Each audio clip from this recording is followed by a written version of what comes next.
Seera alummaan uummata irratti kan dura caalaa hamaachaa jiraachuu jiraattonni Oromiyaa godinaalee garaagaraa dubbatan. Giddugala bahaa keessatti waraanni Iraanii fi Israa'el gidduutti hammaachuun sadarkaa sodaachisaa irra gahee ture. Lola kanaan mootummoonni addunyaa sodaa guddaa lola waliigalaa akka qaban dubbataa jiru.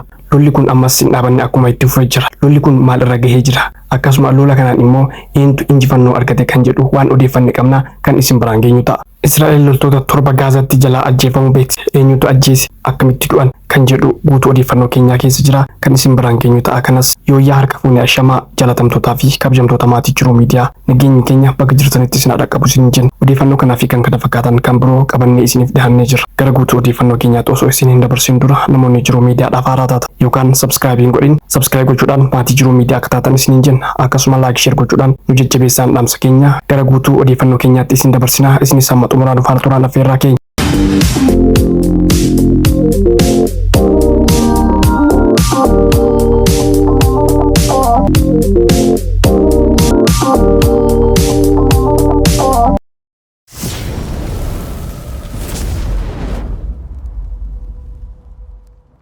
Wayita waraanni yookaan walitti bu'iinsi addunyaa kanarratti ta'u keessattuu baha giddu galeessaa keessatti waa bilik jennaan jalqaba irratti maqaa Iraantu ka'a.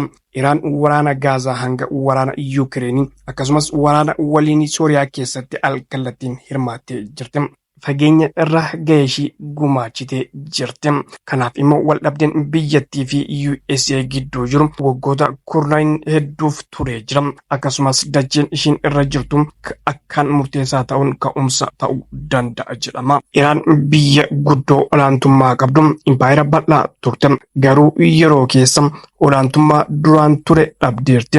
Haa ta'u malee ammallee siyaasa naannawa sanaa to'achuuf dhiibbaa uumuu yaalti. Ministeerri fayyaa Iraan waraana guyyoota 12 keessatti haleellaa Israa'el raawwatte namoonni 627 du'uun kanneen 4807 ta'an immoo madaa'uu ibsee jira. Ministeerri akka jedhutti miidhaan irra caalaan bulchiinsa lixa Kaameerishaa keessatti kan mudate yoo ta'u namoonni ajjeefaman harki caalaan isaanii hospitaala osoo hin gahin bakkuma haleellaan itti raawwatametti akka du'an dubbatamee jira. Aangawaan Iraan guyyaa guyyaan lakkoofsi namoota du'anii ifatti kan hin ibsamne yoo ta'u kunis uggura biyyattii keessa gabaasuu waliin wal qabate miidhaan waraanni kun namoota irraan gahaa jiru irratti odeeffannoo sirrii argachuun rakkisaa ta'ee jira jedhe. Gareen mirga namoomaaf falmu tokko lakkoofsi dhugaa baay'ee olaanaa ta'uu tilmaamuun tilmaamni garee tokkoon kibxata darbe bahees lakkoofsi namoota du'anii 974 akka ta'e ibsee jira. Doonaald Tiraamp walgahii naatoo irratti yeroo hirmaatanitti gaafilee gaazexeessota irraa dhiyaateef keessaa tokko waraana Yuukireenii nan dhaabse jedhee maaliif akka dhaabsisuu dadhabedha. Dhaabsisuu kan dadhabeef jechuudhaan sababa iyyoo dhiyeessu Doonaald Tiraamp akka namoonni yaadanii olitti rakkisaa waan ta'eef jechuudhaan Puutiin ammoo caalmatti rakkisaa ta'uu dubbate.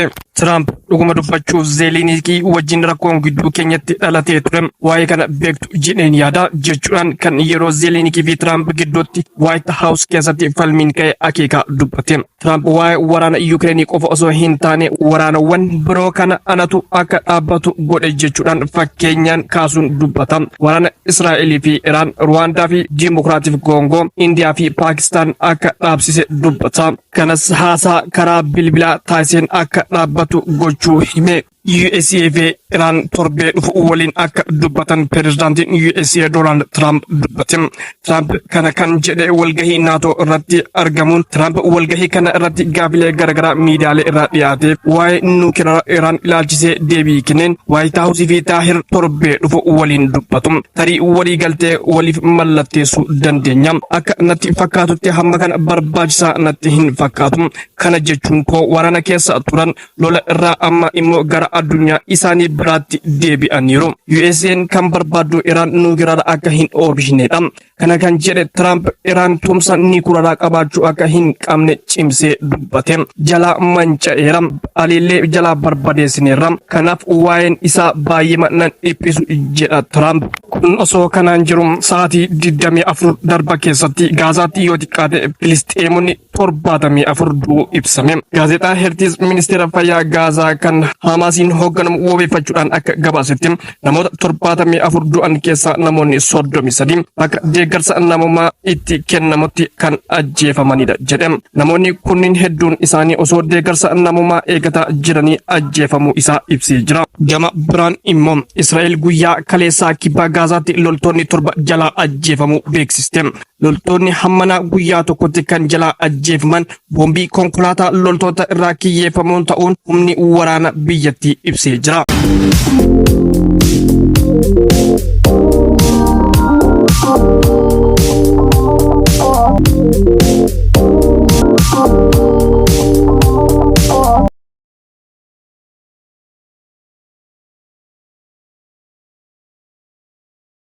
Mootummaan Itoophiyaa kan amma biyya bulchaa jiru erga mormitoonni uummata biratti dhageettii qaban as bahanii miidiyaa irratti mormuu eegalanii jechuudha. Seeraalummaan kan dura caalaa hammaataa jiraachuu jiraattonni Oromiyaa godinaalee garaagaraa komii dhiheessaa jiru. Komii isaanis qabannee isiniif dhiyaannee jirra. Komiis akkana jedha. Rakkoon hawaasa godina Arsii lixaa magaalaa Heeraroo qabu hedduun jiraatanis seeraalummaan uummata irratti fe'amee jiru guddaadha. Uummanni 7 fi 15dhaan nagahee seera alaatiin kan beekamtii mootummaatiin ala kan bulchiinsi aanaatu quba hin qabne ajaja bulchaa magaalaatiin qofa mana maxxansaatti piriinti ta'e garee fi zooniitti kenname maqaa deeggarsa hirmaannaa hawaasaa jedhuun uummanni saamamaa jira. Nageewwan seeraan alaa kunniin kana dura moofaa jedhamanii kumtaalli midhaan tokko guutuun yeroo mana murtii aadaa fi waajjira afayaa'ii ijaaranii dallaa bulchiinsaa keessatti gubame. Nageewwan kunniin muraasni ammas harka hooggantoota zoonii fi garee keessatti hafanii jiru.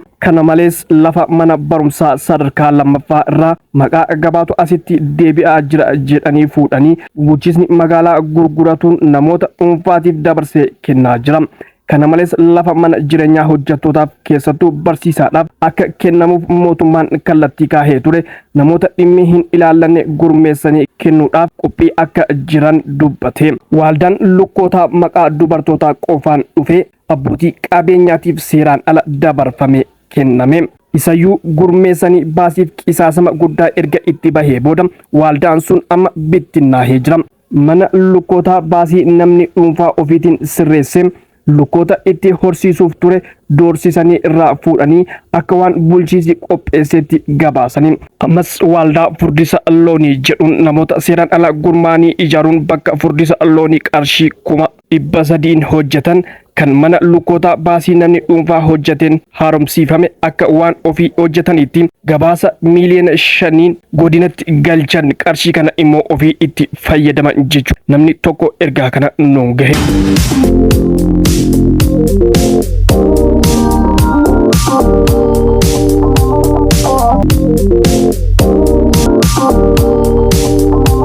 Egaa hordoftoota fi kabajamtoota maatii jiru miidiyaa odeeffannoon keenya guyyaadhaa qabannee isiniif dhiyaanne hanganumaa odeeffannoo keenya biraatiin hamma walitti deebinutti nagaan turaa isiniin jenna. Namoonni jiru miidiyaadhaaf haaraa taatan yookaan sabskiraayibiin godhin sabskiraayib gochuudhaan maatii jiru miidiyaa akka taatan isiniin jenna. Akkasuma laayik sheer gochuudhaan nu jajjabeessaan dhaamsa keenya waan wajjin turtaniif galatoomaa ulfaadha.